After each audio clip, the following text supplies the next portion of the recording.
to my channel. I've got a story that has come out about an hour ago. It's currently 5:06 p.m. In Melbourne at the moment. We've just found out that we're going into a 7-day lockdown. We had 6 cases this morning, 3 linked to a school with a community of about 2,500 people. When they started doing the contact tracing, they discovered that there was about 10,000 people that they needed to contact, and it's just exploded from there. So they're expecting more cases. But what I'm going to talk about is not very pleasant, and it's horrifying. In 2019, there was a royal commission into child SA in religious, government, and not-for-profit organisations. I don't think any organisation came out unscathed. Every organisation had some way, in some form or another, had failed to protect children. Every organisation seemed to have had some horrible, nasty people that did some horrible, nasty things to children. In that Royal Commission, it came out that there was a discussion of an incident that happened in the 1970s with a father of one of the top pastors in Australia. And the pastor had said he knew about it, but he didn't do anything about it. So today it's come out that charges have been laid for allegedly concealing information about child SA, following the 2-year investigation. So let's have a look. So I said, this isn't very nice. This isn't very pleasant, and this brings me no pleasure. So this is Brian Houston. He is the founder and the head pastor of Hillsong. So he's been charged with the concealment of alleged child sex offences. Sources close to the investigation have revealed Mr. Houston, 67, is accused of failing to report the historic alleged abuse of a young male by his father, Frank Houston. Police were alleged in court that the man knew information relating to the SA of a young man in the 70s and failed to bring that information to the attention of the police. Detectives served his lawyers with a court attendance notice, which requires the pastor to appear before a Sydney magistrate court at Downing Street on October 5. He's been charged with concealing a serious indictable offence. Now, he's been based in the US for the last few months. He actually preached in California on Sunday,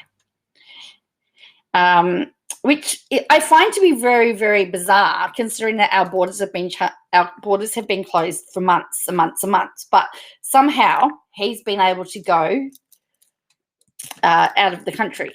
Now, there is lots of questions to be asked here. He also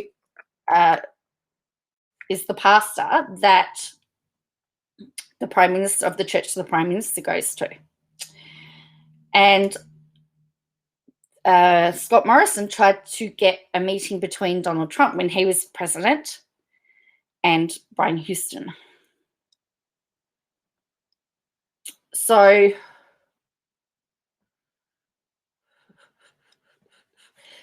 this is the Sydney Morning Herald. So that last article was the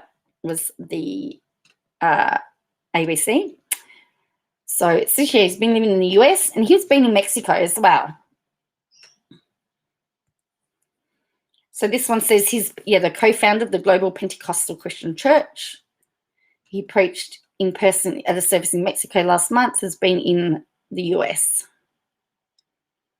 After learning this week of Mr. Houston's international travel, Police Minister David Elliott condemned the pastor for leaving his church during the pandemic. He said, in a shocking example to millions of Australians forced into lockdown, I can't think of a more hypocritical set of values for a so-called Christian leader.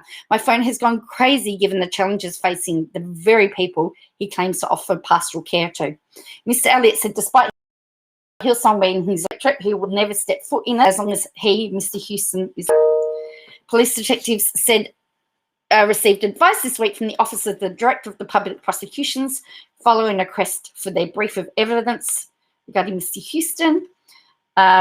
So Frank Houston, who died in 2004, had been accused of abusing 9 boys while he was the pastor. So the Royal Commission said that Brian Houston failed to report the abuse after his father confessed in 1999. So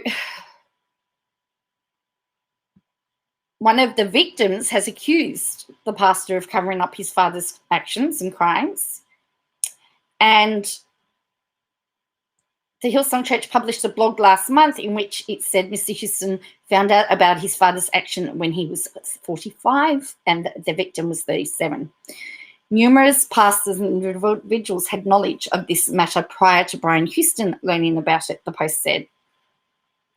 Upon being told of his father's actions, Brian Houston confronted his father, reported the matter to the National Executive Assemblies of God in Australia, relayed the matter to the governing board in Sydney, and subsequently made a public announcement to the church. The Post claimed the victim asked Mr. Houston not to inform the police. The victim has denied this, and the church has been approached for comment. Now, what the Sydney Morning Herald talked about as far as the Royal Commission is concerned is my understanding of what the Royal Commission has found.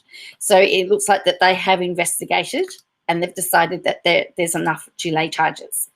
So I'm interested to hear what you think about this. I'm actually very disappointed that he's overseas. I'm very disappointed he was allowed to go overseas. I'm very disappointed of all the, the Christian church has is getting such a bad rap at the moment for a variety of different things. And when you get people that do the wrong thing, it makes it even harder.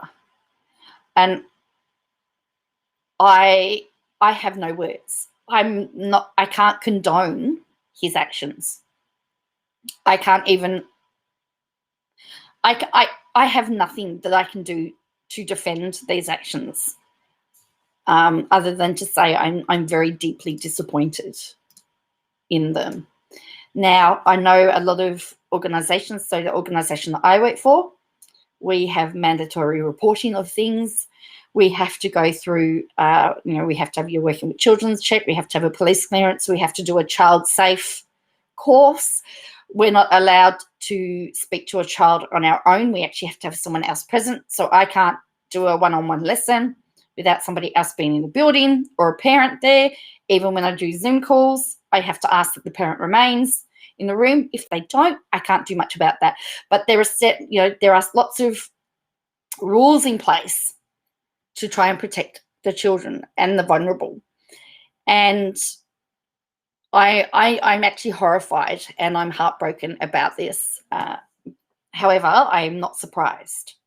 I'm not surprised. What I will ask you to do, though, is please don't put all Christians in the same box. Just, don't judge us on the behaviour of somebody else. Please just give us a chance. I know that there's been a lot of people talking about the fact that some Christian churches received JobKeeper during the time. Yes, I know the one that I did, they did. But, and however, what I will say is that our services, our welfare services, didn't stop during lockdown. We still provided meals. We still gave people food. We still gave them vouchers. We weren't getting offerings. We weren't getting income. And yet we couldn't turn people away. You can't turn people away. And that would be my only thing, is that the money that would have been spent on wages actually went to benefit the people that needed it. And that's all I'm going to say on the matter. But yeah, please don't judge all Christians or all churches by the behaviour of a few. not everybody is like that. And as I said, I think there's been a lot of lessons learned that's come out of this Royal Commission. There were recommendations made and they've had to follow them. So thank you for watching. I'm sorry that I couldn't give you anything fun. However, we need to talk about this. So please let me know what you think in the comments below, and I will catch you again soon.